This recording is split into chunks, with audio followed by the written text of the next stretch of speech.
Assalamualaikum warahmatullahi wabarakatuh. Alhamdulillahirabbil alamin. Wabihi nasta'in wa ala umurid dunya waddin. Wassalatu wassalamu ala asrafil anbiya'i wal mursalin Sayyidina Muhammadin wa ala alihi wa sahbihi wa barik wa sallim ajma'in, amma ba'du. Yang terhormat Bapak Profesor Dr. Hari Supratno selaku Rektor Unhas. Yang terhormat Bapak Hanifuddin selaku dosen pengampu mata kuliah media pembelajaran. Dan tak lupa teman-teman saya yang saya sayangi dan yang sedang berbahagia.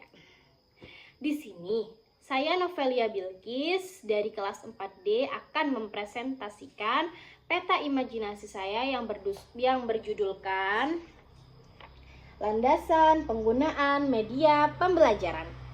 Di sini terbagi menjadi 4 landasan.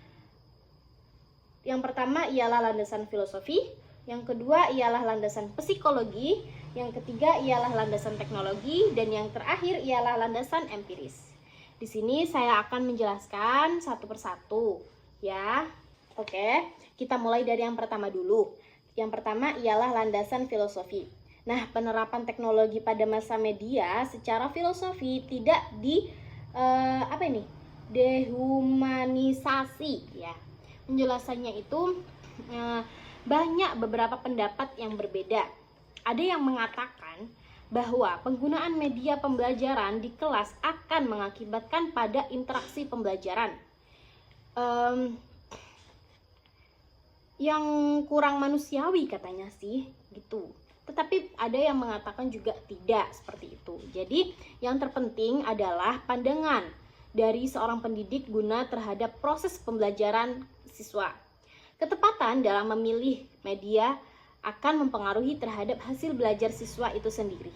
Jadi nggak semua media pembelajaran itu tidak manusiawi, ya. Tergantung dari pendidik melihat gunanya kepada siswa itu gitu.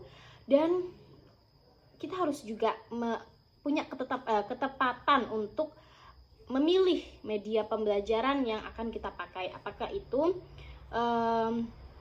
baik untuk siswa kita atau tidak gitu. Oke, lanjut ke yang kedua ialah landasan psikologi. Media pembelajaran yang digunakan dalam pembelajaran mengakibatkan perubahan sikap pada pelajar. Nah, apa sih penjelasannya? Mari kita jelaskan, ya. Pendidikan harus memperhatikan psikologis dari peserta didik dalam pemilihan media yang akan digunakan dalam pembelajaran. Media pembelajaran yang digunakan dalam pembelajaran mengakibatkan adanya perubahan perilaku peserta didik. Perubahan yang terjadi bisa berupa tanggapan dan dari sebuah rangsangan atau hasil dari pemrosesan informasi. Nah, ini tuh juga penting banget sih, kita harus mengetahui psikologi dari setiap siswa, ya. Apakah dia itu mempunyai sisi psikologi tersendiri atau bagaimana, kan kita juga tidak tahu, ya. Lebih baik kita berfokus pada psikologi siswa kita agar kita menemukan media pembelajaran yang tepat untuk mereka belajar, seperti itu. Oke, kita lanjut ke yang ketiga, ya. Landasan teknologi. Teknologi pembelajaran adalah dapat memudahkan belajar bagi siswa. Sasaran akhir dari teknologi pembelajaran adalah memudahkan belajar bagi siswa.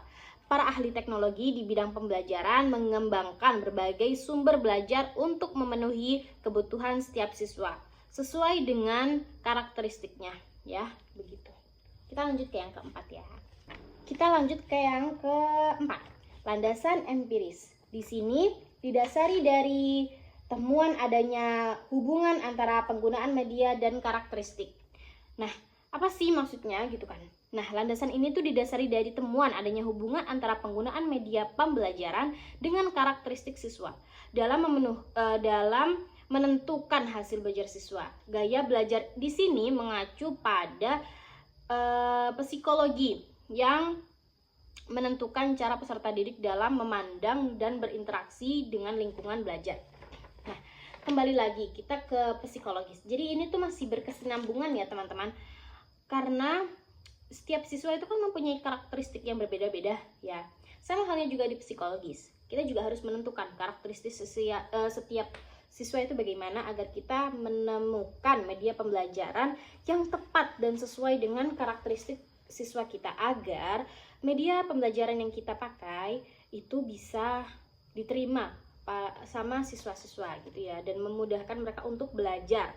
Jadi kita sebagai pendidik, para pendidik itu harus bisa meneliti satu persatu anak siswa kita itu karakteristiknya seperti apa gitu, karena setiap orang tuh pasti berbeda kan karakteristiknya. Jadi seperti itu, kita harus bisa mengetahuinya. Oke, sekian dari presentasi saya. Apabila saya ada kesalahan atau kekurangan dalam menjabarkan peta imajinasi saya Novelia Bilqis memohon maaf yang sebesar-besarnya. Dari saya, wassalamualaikum warahmatullahi wabarakatuh. Oke, kita lanjut ke next video. Bye.